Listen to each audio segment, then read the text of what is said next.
नमस्ते प्रणाम, मैं संजू आजमगढ़िया आप लोग के बीच एक सुहाग गीत लेके आई हूँ। अच्छा लगे तो कमेंट बॉक्स में बताइएगा और ढेर सारा प्यार दुलार दीजिएगा। हम तो से पूछी लया न बन कोयलिया, अरे या न बन कोयलिया, अरे कैसन हमी सासू तुहार रे ललनावा, अरे कैसन हमी सासू तुहार रे ललनावा। सासू तहाई रे काली बदरिया, अरे काली बदरिया, अरे खन में घर जाए खन में बरसै रे ललनावा, अरे खन में घर जाए खन में बरसै रे ललनावा।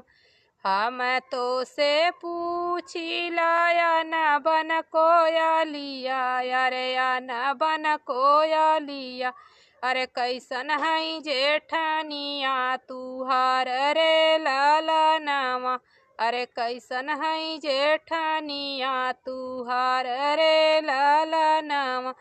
जेठनिया तहाई हो गंगा जमुनावा, अरे गंगा जमुनावा, अरे गंगा जमुनावा, अरे खन में घटैनी खन में बढ़ै रे ललनावा, अरे खन में घटैनी खन में बढ़ै रे ललनावा।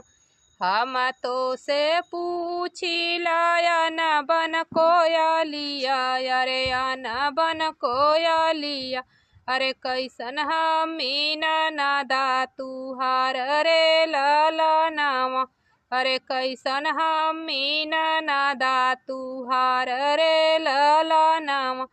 ननदा तहाई हो काला बिछुआवा, अरे काला बिछुआवा, अरे टन टन मारैनी करे जे रे ललनावा, अरे टन टन मारैनी करे जे रे ललनावा।